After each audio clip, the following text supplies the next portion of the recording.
Ezequiel 34, 26. A revelação na seca. Deus ensina o filho a passar pelo degrau.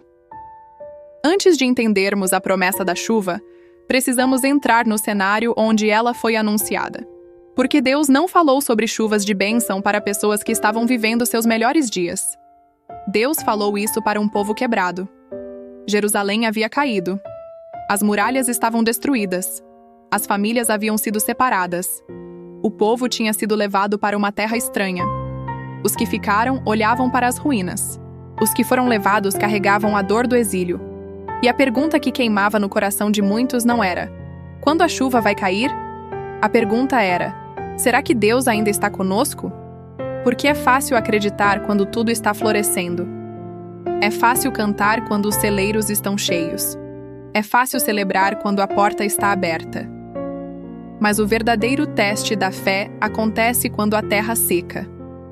Quando a oração parece não sair do teto. Quando a resposta não chega. Quando os dias se transformam em meses. Quando os meses se transformam em anos.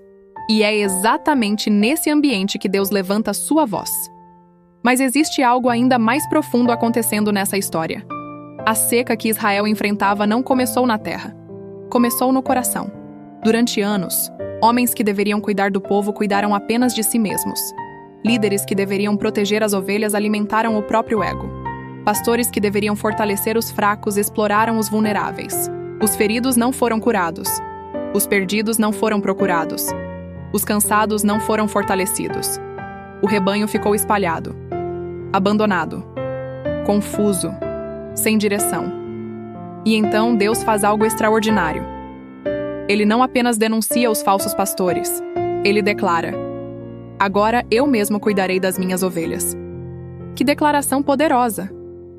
Deus não diz: vou procurar alguém. Deus não diz: vou tentar resolver. Ele diz: eu mesmo. Como se estivesse dizendo: vocês foram decepcionados por homens, mas não serão abandonados por mim. Vocês foram esquecidos por líderes, mas não foram esquecidos pelo céu. Vocês foram espalhados pela tempestade, mas eu conheço o nome de cada ovelha. E talvez alguém precise ouvir isso agora. Porque existem pessoas que foram feridas por homens e começaram a desconfiar de Deus. Foram decepcionadas por pessoas e começaram a questionar o amor do Pai. Foram abandonadas por quem prometeu permanecer e começaram a acreditar que Deus faria o mesmo. Mas o Senhor não é como os homens. Homens falham, homens mudam, homens quebram promessas. Mas Deus continua sendo Deus mesmo quando tudo ao redor parece desmoronar. Foi para esse povo cansado, ferido e sem perspectivas que veio a promessa: farei descer a chuva a seu tempo. Perceba a força dessa palavra. Deus não estava prometendo apenas água. Ele estava prometendo restauração. Estava prometendo cuidado. Estava prometendo que a última palavra não pertencia à seca. A última palavra não pertencia ao exílio. A última palavra não pertencia à dor. A última palavra pertencia ao pastor. Mas existe um detalhe que quase ninguém percebe. Deus poderia ter enviado a chuva imediatamente. Ele tem poder para isso. Deus poderia ter mudado tudo em um único dia. Ele tem autoridade para isso. Mas ele diz: no seu tempo. E é exatamente aqui que muitos tropeçam. Porque queremos a promessa, mas não queremos o processo. Queremos a porta, mas não queremos o degrau. Queremos a chuva, mas não queremos o preparo do solo. Só que Deus sabe algo que nós frequentemente esquecemos. Uma chuva enviada antes da hora pode produzir destruição. Um campo sem preparo não sustenta a colheita. Uma pessoa sem maturidade não sustenta a bênção. Por isso, enquanto Israel chorava pela chuva, Deus estava trabalhando na terra. Enquanto o povo contava os dias, Deus preparava os tempos. Enquanto os olhos enxergavam apenas seca, o céu enxergava formação.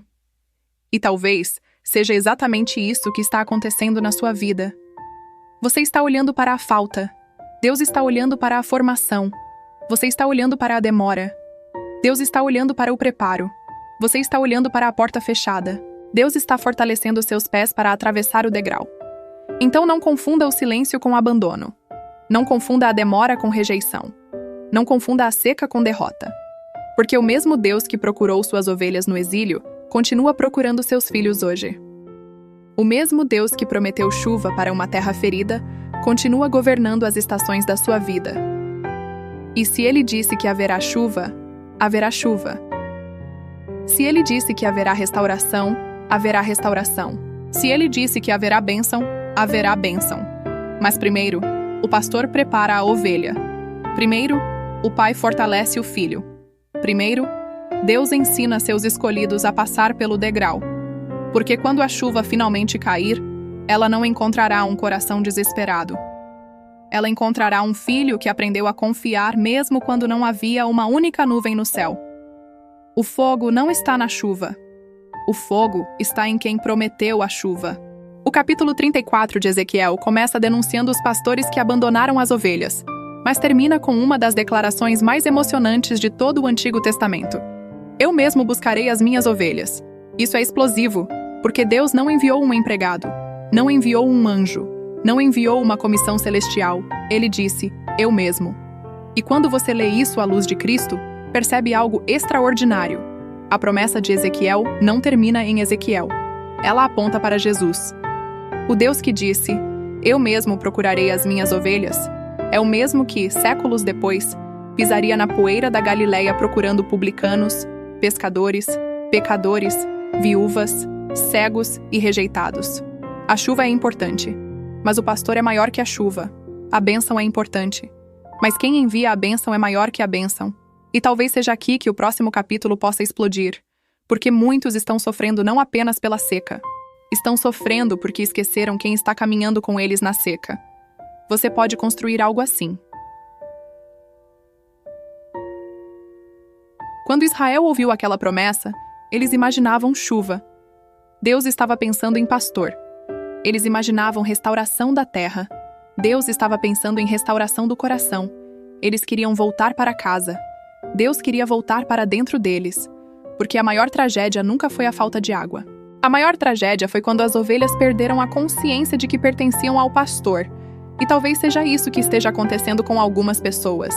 Elas olham para a conta bancária, olham para o diagnóstico, olham para a porta fechada, olham para a demora, olham para a seca, mas não olham para Jesus. E quando os olhos saem do pastor, a seca parece maior do que realmente é. Mas quando os olhos voltam para Cristo, algo muda. Porque a promessa nunca foi: vocês nunca passarão por vales. A promessa foi: eu estarei com vocês no vale. A promessa nunca foi: vocês nunca enfrentarão secas. A promessa foi: eu sou o pastor que caminha com vocês durante a seca. A promessa nunca foi: não haverá noite. A promessa foi: eu sou a luz que permanece acesa durante a noite. E então você entra numa exaltação de Cristo. Quem é esse pastor? É aquele que deixa 99 para buscar uma.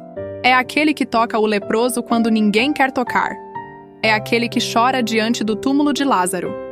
É aquele que carrega a cruz que era nossa. É aquele que entra na morte para nos dar vida. É aquele que não abandonou suas ovelhas quando os lobos chegaram. É aquele que derramou o próprio sangue para que nenhuma delas fosse perdida. E então vem o golpe final. Se ele não desistiu de você na cruz, por que desistiria de você na seca? Aí você conecta novamente com Ezequiel 34:26.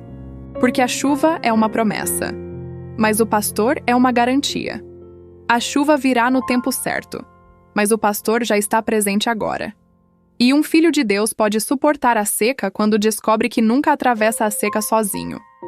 Um computador responde porque foi programado. Um animal pode responder porque foi condicionado. Mas um filho responde porque aprendeu a confiar. E aqui está uma das maiores diferenças entre a criação humana e o reino de Deus. O Senhor nunca desejou robôs espirituais repetindo comandos sem entendimento. Ele desejou filhos capazes de reconhecer a voz do Pai, mesmo quando não compreendem completamente o caminho.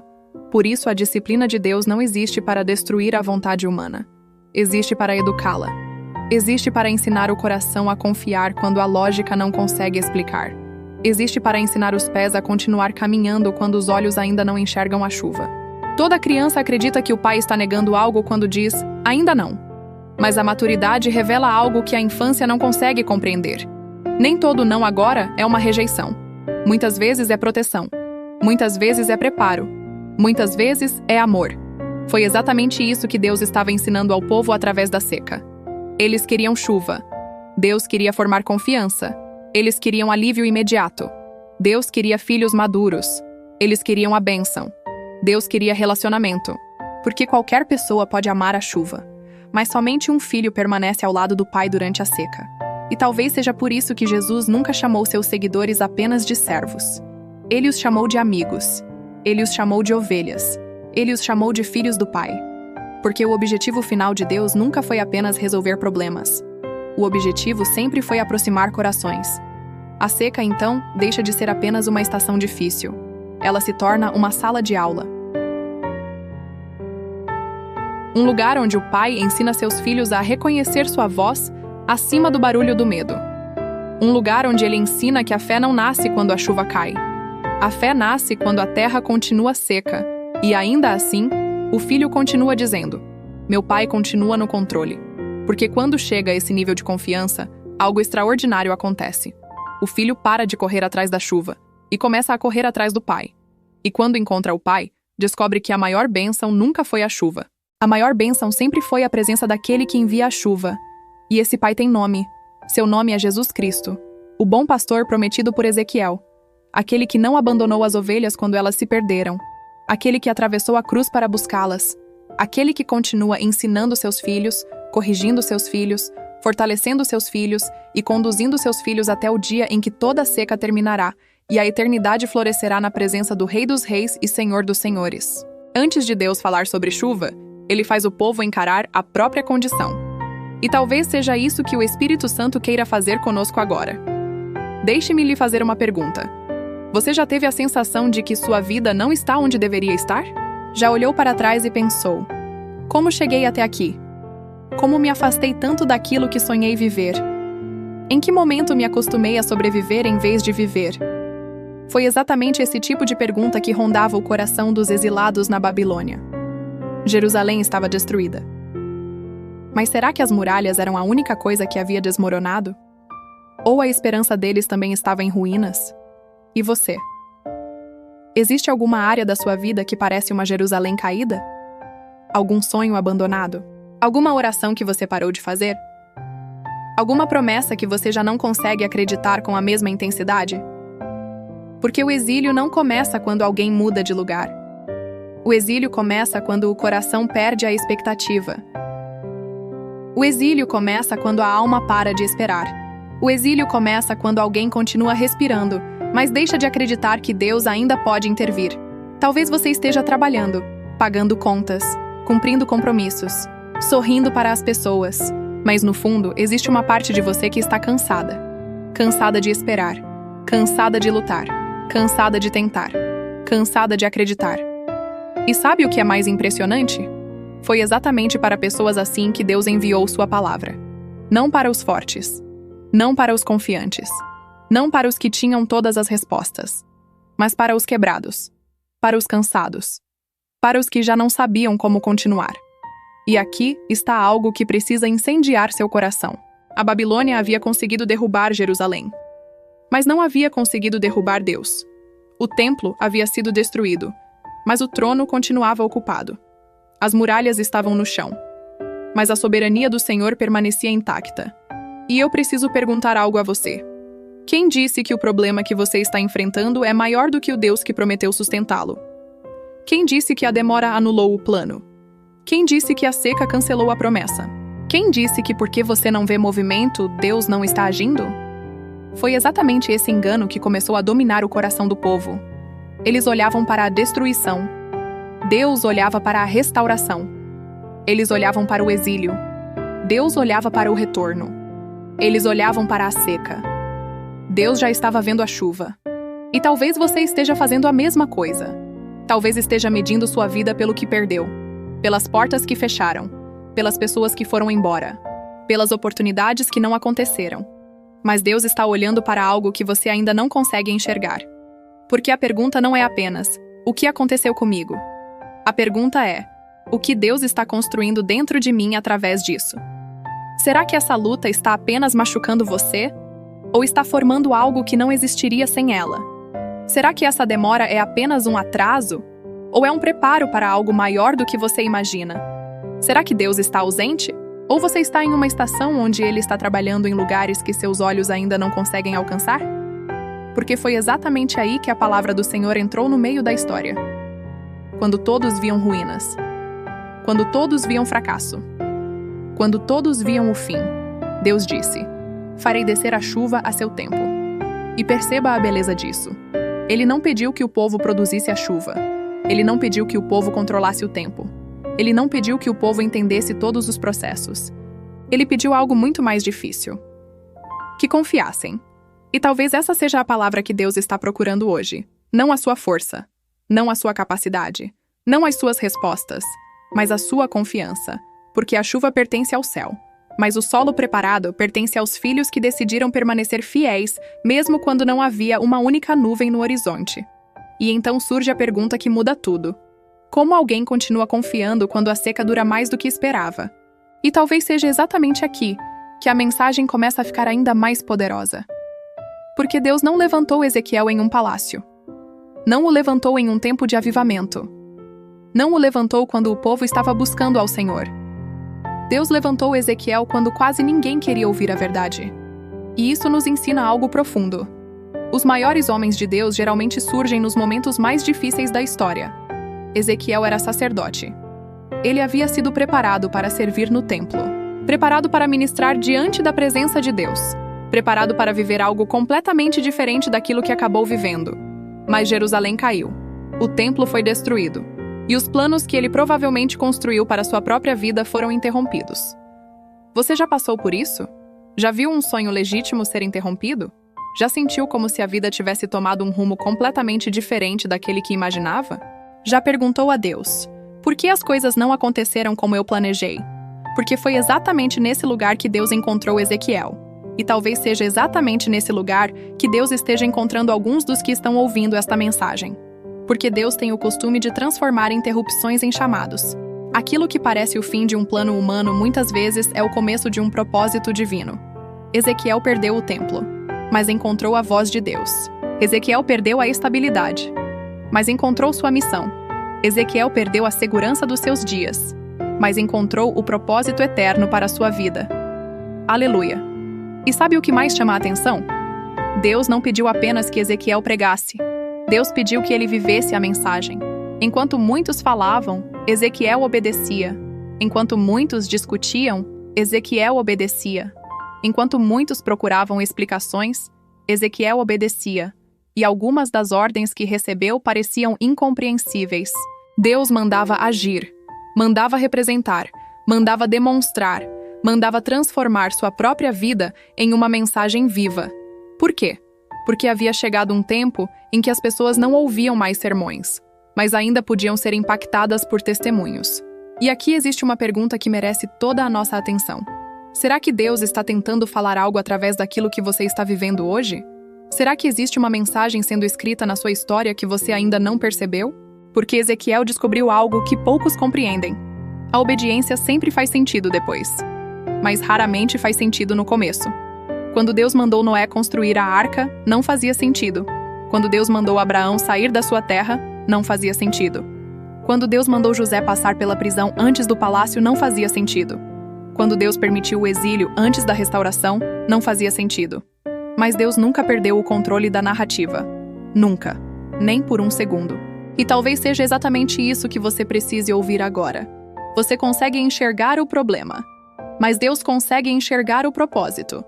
Você consegue enxergar a luta, mas Deus consegue enxergar a formação. Você consegue enxergar a seca, mas Deus já consegue enxergar a chuva. Porque enquanto os exilados olhavam para a Babilônia, Deus já estava olhando para o retorno. Enquanto o povo via destruição, Deus via a reconstrução. Enquanto todos viam o fim da história, Deus estava escrevendo o próximo capítulo. E se ele fez isso com Israel, se fez isso com Ezequiel, se fez isso com homens e mulheres ao longo de toda a Escritura, quem disse que ele não pode estar fazendo exatamente a mesma coisa na sua vida agora? Quem disse que a sua seca é o fim? Quem disse que a sua demora é permanente? Quem disse que a sua noite não terá amanhecer? Porque existe algo que a Babilônia não conseguiu destruir. Não conseguiu destruir a promessa. Não conseguiu destruir o propósito. não conseguiu destruir a fidelidade de Deus. E é justamente aqui que a mensagem de Ezequiel começa a incendiar o coração dos que creem. Porque o mesmo Deus que permitiu a disciplina foi o Deus que prometeu a restauração. O mesmo Deus que permitiu a seca foi o Deus que prometeu a chuva. O mesmo Deus que permitiu o exílio foi o Deus que preparou o retorno. E quando Deus faz uma promessa, o tempo pode passar. As circunstâncias podem mudar, os homens podem falhar, mas a palavra do Senhor permanece firme para sempre.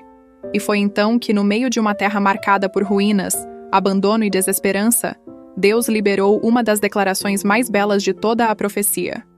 Farei descer a chuva a seu tempo, serão chuvas de bênção. Mas por que Deus enfatizou tanto o tempo da chuva? E o que existe nessa espera que é capaz de transformar filhos comuns em homens e mulheres inabaláveis? E talvez agora você esteja começando a entender algo que não conseguia enxergar quando esta mensagem começou. Talvez a sua maior luta nunca tenha sido a seca. Talvez tenha sido a forma como você interpretou a seca. Porque quando estamos sentindo a dor, tudo parece muito urgente. Quando estamos sentindo o peso da espera, tudo parece estar atrasado. Quando estamos sentindo o silêncio, temos a impressão de que fomos esquecidos. Mas existe uma diferença entre sentir e entender. Sentir diz, Deus está demorando. Entender diz, Deus está preparando. Sentir diz, estou sozinho. Entender diz, o pastor continua aqui. Sentir diz, nada está acontecendo. Entender diz, nem tudo que é real pode ser visto. Talvez tenha chegado o momento de parar de perguntar apenas, quando a chuva virá? E começar a perguntar, quem estou me tornando enquanto ela não chega? Porque a verdade é que Deus nunca teve pressa de formar filhos. Nós temos. Deus nunca se desesperou com o relógio. Nós nos desesperamos. Deus nunca confundiu demora com abandono. Nós confundimos. E talvez seja por isso que a promessa não dizia apenas que haveria chuva. Ela dizia que haveria chuva no tempo certo. Porque o Pai conhece algo que os filhos ainda não conseguem enxergar. Ele vê o final enquanto nós enxergamos apenas um capítulo. Ele vê a colheita enquanto nós vemos apenas a terra seca. Ele vê a restauração enquanto nós ainda estamos olhando para as ruínas. Respire por um instante e pense naquilo que mais tem ocupado suas orações. Aquela situação que você gostaria de resolver imediatamente. Aquela resposta que você gostaria de receber hoje. Aquela porta que você gostaria de ver aberta agora. Entregue isso ao Senhor mais uma vez. Mas desta vez de uma forma diferente. Não como alguém que exige, mas como um filho que confia. Não como alguém que tenta controlar o tempo, mas como alguém que descansa nas mãos daquele que governa o tempo. Repita isso comigo. Meu Pai sabe o que está fazendo. Mais uma vez, meu Pai não está atrasado. Novamente, meu Pai continua trabalhando mesmo quando eu não consigo ver. Porque a fé madura não nasce quando todas as respostas chegam.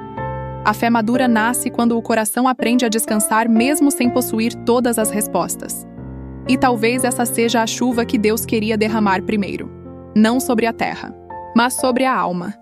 Uma chuva que acalma a ansiedade. Uma chuva que silencia o medo. Uma chuva que devolve a confiança. Uma chuva que faz o coração lembrar que pertence ao bom pastor. Ao final de tudo, Ezequiel não estava apenas falando sobre uma estação agrícola. Ele estava falando sobre um Deus que continua guiando seus filhos através das estações da vida. Um Deus que corrige sem abandonar, que disciplina sem rejeitar, que prepara sem esquecer, que conduz sem perder nenhuma de suas ovelhas. E quando você compreender isso, algo muda profundamente. A espera deixa de ser um lugar de sofrimento inútil e passa a ser um lugar de formação. A seca deixa de ser um sinal de derrota e passa a ser uma escola de confiança. O tempo deixa de ser um inimigo e passa a ser um instrumento nas mãos de Deus. Por isso, não saia desta mensagem apenas esperando uma chuva. Saia desta mensagem olhando para o pastor, porque a maior segurança de Israel nunca foi a chuva. A maior segurança era o Deus que enviava a chuva. E a maior segurança da sua vida não está na resposta que você espera. Está em Jesus Cristo. O bom pastor. O pastor prometido. O pastor que conhece o seu nome. O pastor que sabe onde você está. O pastor que não perdeu o controle da sua história. O pastor que continua caminhando ao seu lado mesmo nos vales mais silenciosos. E se ele continua com você, então a seca não é o fim. A demora não é o fim. A luta não é o fim. Porque aquele que prometeu permanece fiel. E quando a hora determinada pelo céu chegar, você descobrirá que Deus não apenas enviou a chuva. Ele usou a seca para ensinar você a caminhar mais perto dele. E essa talvez tenha sido a maior bênção de todas.